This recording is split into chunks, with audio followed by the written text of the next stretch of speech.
মুক্তিযুদ্ধের বিভিন্ন ফোর্স, ঘটনা ও প্রতিরোধ। কে অপারেশন সার্চলাইট এর নীল নকশা তৈরি করেন? টিক্কা খান। অপারেশন সার্চলাইট এর নীল নকশা করা হয় 17 মার্চ 1971। মুক্তিযুদ্ধের প্রথম সশস্ত্র প্রতিরোধ কোথায় গঠিত হয়? গাজীপুরে। মুক্তিযুদ্ধের প্রথম সশস্ত্র প্রতিরোধ গড়ে তোলেন ইস্ট বেঙ্গল রেজিমেন্ট। কোন সাংকেতিক নামে পাকিস্তানি বাহিনী 25 মার্চ রাতে হামলা শুরু করেছিল? Operation searchlight. অপারেশন সার্চলাইট কোন দেশের জনগণের বিরুদ্ধে পরিচালিত হয়েছিল? বাংলাদেশ। পোড়ামাটির নীতি কোন বাহিনীর জন্য প্রযোজ্য ছিল? পাকিস্তান সেনাবাহিনী। ঢাকা শহরে অপারেশন সার্চলাইট পরিচালনার মূল দায়িত্বে ছিলেন জেনারেল রাও ফরমান আলী। বাংলাদেশের মুক্তিযুদ্ধের সর্বাধিনায়ক কে ছিলেন? বঙ্গবন্ধু শেখ মুজিবুর রহমান। তেলিয়াপাড়া দলিলের রণকৌশল প্রণেতা কারা ছিলেন? মুক্তিবাহিনী। মুক্তিবাহিনীর ওয়্যার স্ট্র্যাটেজি কী নামে পরিচিত? তেলিয়াপাড়া স্ট্র্যাটেজি। মুক্তিযুদ্ধের প্রধান সেনাপতি কে ছিলেন? এম.এ.জি. ওসমানী। মুক্তিযুদ্ধের উপ-সর্বাধিনায়ক কে ছিলেন? এ.কে. খন্দকার। ওসমানীর বাড়ি কোন জেলায় ছিল? সিলেট। ওসমানী স্মৃতি জাদুঘর কোথায় অবস্থিত? সিলেট। মুক্তিযুদ্ধের সময় চিফ অফ স্টাফ কে ছিলেন? Lieutenant colonel M A. রব। বাংলাদেশের বিমান বাহিনীর প্রথম প্রধান ছিলেন air vice marshal A K. Khandakar. মুক্তিযুদ্ধের সময় ব্রিগেড আকারে মোট কয়টি ফোর্স গঠিত হয়েছিল? 3টি।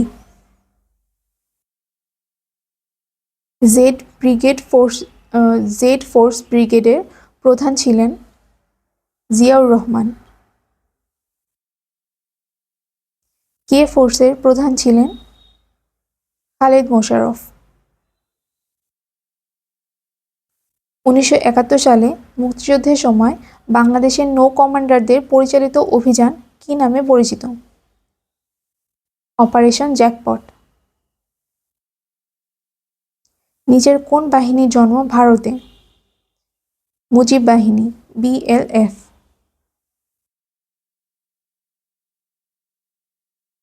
উনিশশো 71 সালের মুক্তিযুদ্ধে বিখ্যাত গেরিলা দল ক্র্যাক প্লাটুন কোন সেক্টরের অধীনে ছিল? সেক্টর 2।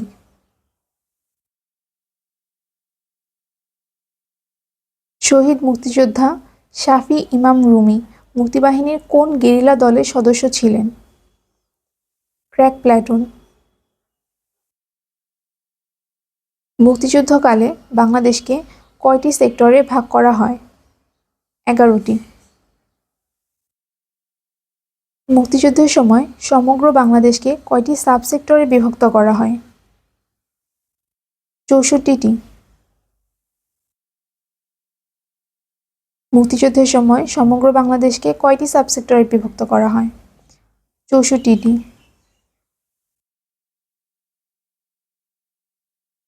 নিম্নের কোনটি মুক্তিযুদ্ধে 1 নং সেক্টর ছিল? চট্টগ্রাম। মুক্তিযুদ্ধের সময় ঢাকা শহর কোন সেক্টরের অধীনে ছিল? 2। মুক্তিযুদ্ধের সময় কুমিল্লা কোন সেক্টরের অধীনে ছিল? 2 নম্বর সেক্টর। মুক্তিযুদ্ধের সময় রংপুর কত নং সেক্টরের অধীনে ছিল? 6 নং। মুক্তিযুদ্ধের সময় রাজশাহী কত নম্বর সেক্টরের অন্তর্ভুক্ত ছিল? 7। মুক্তিযুদ্ধের সময় মুজিবনগর কোন সেক্টরের অন্তর্ভুক্ত ছিল? 8। মুক্তিযুদ্ধের সময় ফরিদপুর জেলা কত নং সেক্টরের অন্তর্ভুক্ত ছিল? 8।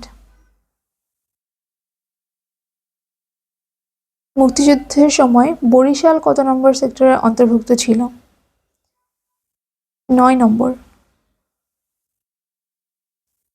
মুক্তিযুদ্ধের সময় নৌপথ কত নম্বর সেক্টরের অধীনে ছিল? 10 নং। মুক্তিযুদ্ধের কোন সেক্টরে কোনো নিয়মিত সেক্টর কমান্ডার ছিলেন না? 10 নং সেক্টর। মুক্তিযুদ্ধের একমাত্র ব্যতিক্রমী সেক্টর? 10 নং। মুক্তিযুদ্ধের সময় বিভিন্ন পর্যায়ে 11টি সেক্টরে মোট কতজন সেক্টর কমান্ডার দায়িত্ব পালন করেন? 16।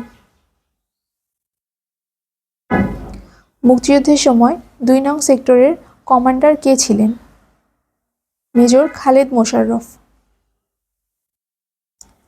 40 নং সেক্টর নং 3 এর সেক্টর কমান্ডার ছিলেন মেজর কাজী নুরুজ্জামান। মেজর সি.আর. দত্ত মুক্তিযুদ্ধের কোন সেক্টরের কমান্ডার ছিলেন? 4। মীর শওকত আলী মুক্তিযুদ্ধের কত নম্বর সেক্টরের কমান্ডার ছিলেন? 5। মুক্তিযুদ্ধ চলাকালীন সময়ে 6 নং সেক্টরের কমান্ডার কে ছিলেন? Wing commander M K Bashar. 1971 সালের মুক্তিযুদ্ধে কে সেক্টর কমান্ডার ছিলেন না? মেজর হাফিজ। মুক্তিযুদ্ধে ক্র্যাক প্লাটুন কোন শহরে সক্রিয় ছিল? Dhaka. Wing commander M A Bashar মুক্তিযুদ্ধের কততম সেক্টরের প্রধান ছিলেন? 6। স্বাধীনতা যুদ্ধকালে বাংলাদেশ মুক্তিযুদ্ধের সময় রাজাকার বাহিনীর মতো পশ্চিম পাকিস্তানিদের সহায়তাকারী আরও কোন বাহিনী ছিল? ক ও গ।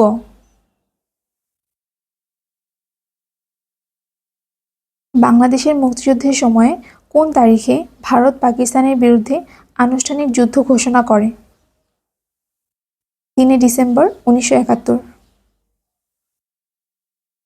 স্বাধীনতা যুদ্ধকালে বাংলাদেশ ভারত যৌথ বাহিনী গঠিত হয় কখন?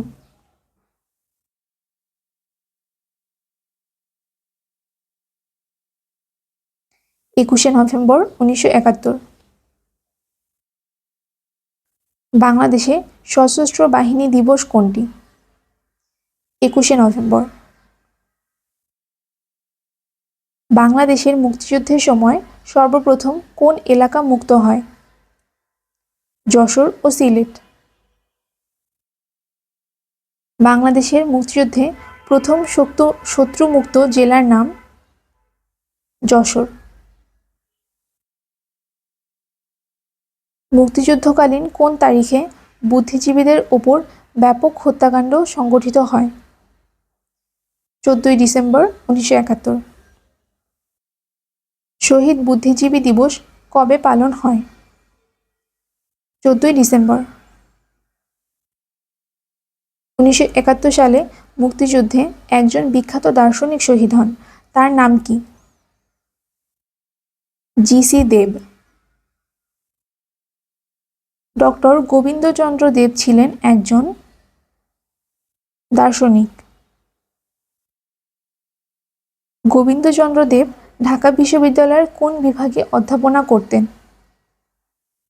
দর্শন। শহীদ সেলিনা পারভীন ছিলেন সাংবাদিক। স্বাধীন বাংলা বেতার কেন্দ্র প্রথম কোথায় স্থাপিত হয়েছিল? কালুরঘাট, চট্টগ্রাম। স্বাধীন বাংলা বেতার কেন্দ্রের সম্প্রচার বন্ধ হয় কবে? 30শে মার্চ 1971। চরমপত্র কে পরিচালনা ও উপস্থাপনা করেন? এম.আর. আখতার মুকুল। চরমপত্র খ্যাত ব্যক্তিত্ব হচ্ছেন এম.আর. আখতার মুকুল। বাংলাদেশ ভারত মিত্রবাহিনীর কাছে পাকিস্তান সেনাবাহিনী আত্মসমর্পণ করে কোন তারিখে? 16 ডিসেম্বর।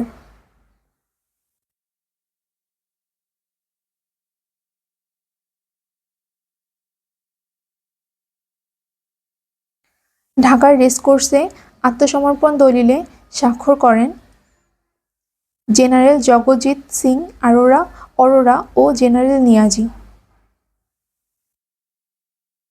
কোথায় পাক বাহিনীর আত্মসমর্পণের দলিল স্বাক্ষরিত হয়েছিল? সোহরাওয়ার্দী উদ্যানে। 1971 সালের 16 ডিসেম্বর পাকিস্তানি বাহিনী ঢাকার কোথায় আত্মসমর্পণ করে? তৎকালীন রেসকোর্স ময়দানে।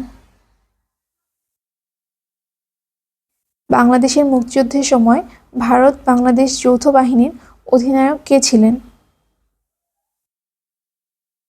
Lieutenant general Jagjit Singh Aurora. 1971 সালে 16 ডিসেম্বর পাক বাহিনীর আত্মসমর্পণের সময় মুক্তিবাহিনীর প্রতিনিধিত্ব করেছিলেন কে? Group captain A.K. খন্দকার। মুক্তিযুদ্ধে যৌথ বাহিনীর কাছে পাক হানাদার বাহিনীর আত্মসমর্পণকারী সৈন্য সংখ্যা ছিল 93,000।